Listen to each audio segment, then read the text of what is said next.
Alright, so this is Bentley. He's a 2.5-year-old black and tan male neuter German Shepherd canine. The first thing I'm going to do is have him walk and evaluate his gait before I do my physical exam, so I know if there's anything I need to look for. Here, come on, let's walk this way.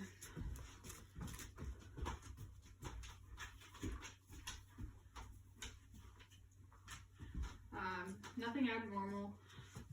He walks, looks like he's completely normal. So for general appearance, he looks very healthy. I don't notice any obvious lumps or bumps or any kind of hair loss, anything that draws my attention to. So I haven't had him weighed in a while. I would guess he weighs about 105 pounds.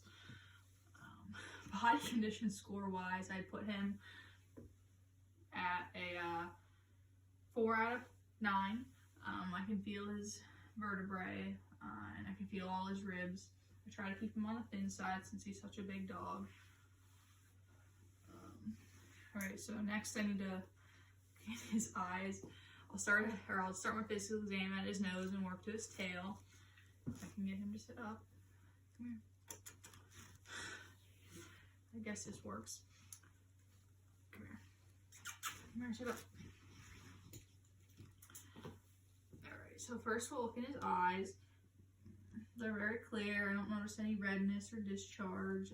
Nothing, doesn't look like they're scratched or anything. So then I can look at his ears. His ears are clean. There's no redness. There's a little dirt, so I'll need to clean them soon. And you can look in his mouth. Come here. Sit up. Sit. Look in his mouth. He has nice pink, moist mucous membranes. His capillary refill time is less than 2 seconds. Looking at his teeth, they're mostly pretty white. Doesn't look like he's missing any teeth or has any chips or damage to any of the enamel. He does have some tartar on his teeth in the back, which is normal for a dog his age. So next I'll feel his submandibular lymph nodes, mandibular lymph nodes.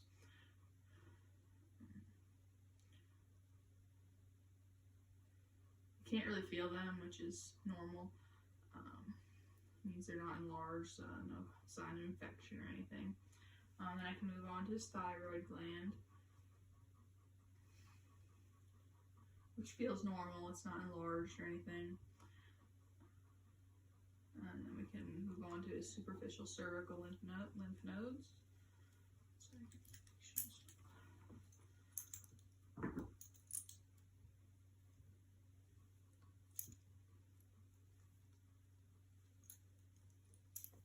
So I can feel them, just they're not enlarged, which again is good. It's fine. There's not any inflammation.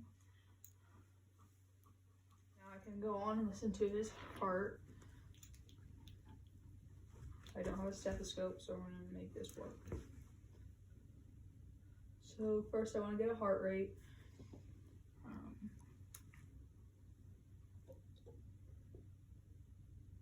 He's probably about 60. It's been a while since I listened to it. I'd also like auscultate his heart and listen for any murmurs or any abnormal sounds. Listen to the pulmonary, aortic, and mitral valve, which is on his left side, in the 3rd, 4th, and 5th intercostal spaces respectively. And then I listen to the tricuspid on his right side.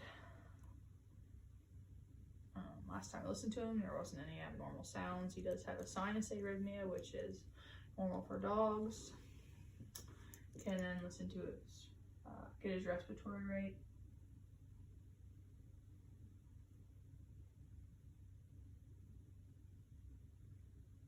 She's panting right now. I think he's a little stressed out.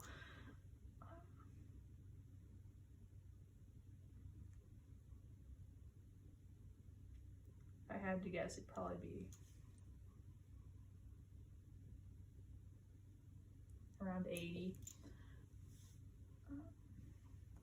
And then I would listen to his lung field.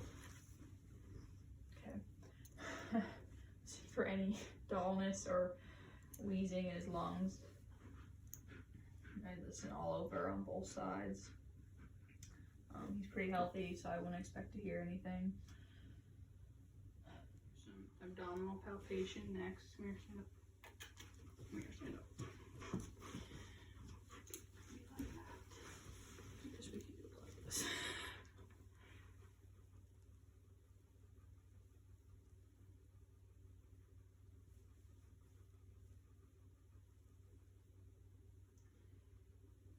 I don't feel anything abnormal. He's a little tensed up.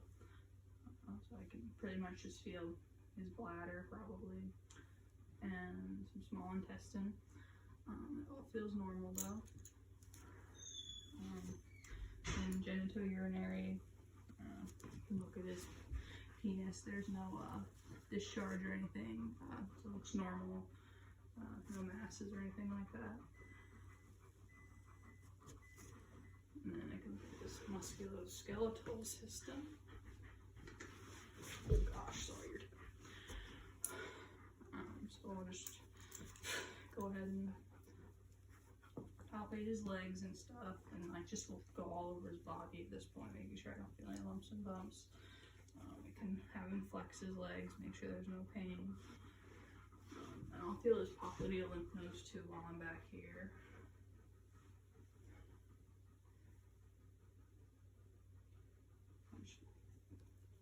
You can feel them, but they're not enlarged or anything.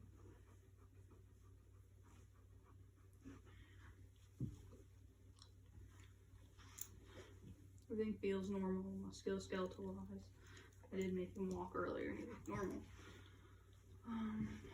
And then, since I kind of felt him all over now, I was looking at his skin as I went. His skin looks normal, there's not flaky or anything, he's not really missing hair anywhere. He does have some calluses on his elbows, which are normal for laying in a crate when I'm not home. And then neurological wise, I didn't notice anything abnormal with him, so I'm probably not going to subject him to that. It's kind of hard since he's so big too. Something simple for facial nerves, I could just try the Menace response, which he responds to. If I had a pen light, I could do like a pupillary light reflex or dazzle reflex to test some of the nerves, but he doesn't have any droopy. His face isn't droopy at all, so I don't expect him to have any neurological problems. I could do other tests, make him like hop to test his legs. We can put his paws, make sure it flips his paws back up once you flip them upside down. He does that normally. Overall, he seems like a healthy dog, and